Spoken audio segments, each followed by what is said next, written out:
Josephine, from my side, I mean, I'm really interested in what you do. You're working with kids before they get into the workforce.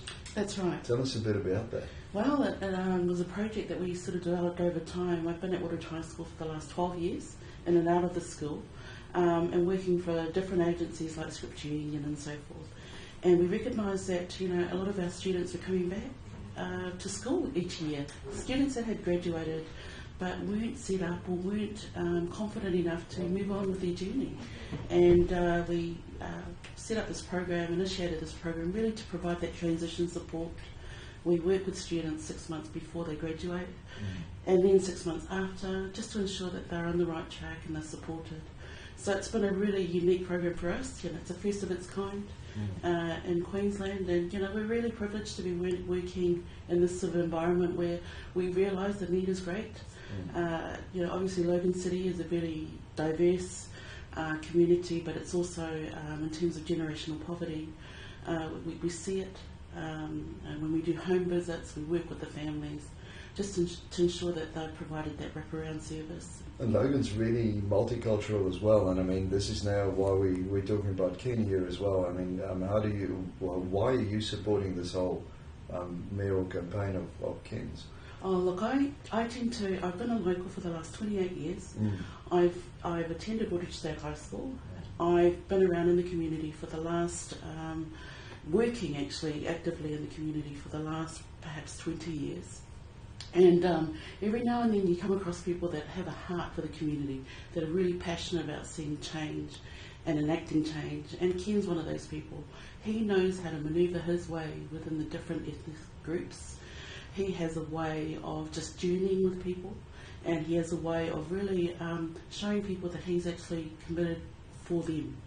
And so I think for me, on a personal level, I find that Ken is someone that could possibly advocate for our minority groups, someone that would certainly speak on our behalf, but also ensure that, you know, anything that he can do possible to support our groups will happen. And that's why I'm voting for Ken. I'm a huge fan of his. He's been around a long time, and we've worked together, and I just know how passionate he is, and it's really good to see that he's actually put up his hand and said, you know, I'm willing to do this for our community. Yes, that's one thing about Ken that stands out for me as well, is the fact that he's really good at bringing people together, and he's really good at getting to the core of what they want, their ideas, and how to bring that about. And then he gets alongside, like you said, he gets alongside and he journeys with them and he brings it all about. And from my side, I mean, imagine if you've got somebody who's actually the mayor, able to journey alongside, understand, connect, bring the best out of the communities, get them all sort of working together, and then overlay the infrastructure and the politics almost to, you know, so the people meet the system here, you know. I like to think as Ken as being someone who's fairly connected. Yes. Not only within business, but you know, across, you know, the various streams, and connected to the point where he's actually has the ability to speak in certain leadership forums, but knows who to advocate for because he understands the needs of our people. So I've seen him in action, and he's able to work across all levels, and you know that he has the people's heart in mind, and you know, that's why I fully support him. He comes with a strengths-based approach, so he'll see the strengths of our city, and he'll bring everyone together and see who does what best.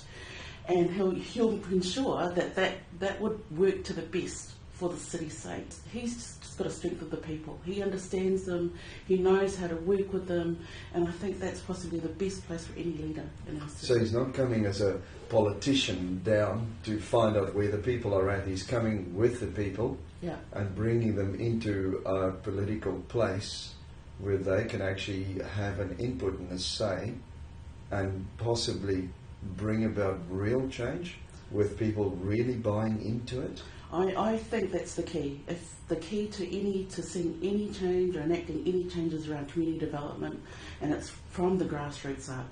That's where we see, you know, the actual perception change I talked about previously about our city, being looked upon and frowned upon. We can't do it without that ground or that groundswell from the community. We've got to do it from the bottom up. We can't do it from the top down. And so I think Ken is the person that will facilitate that change.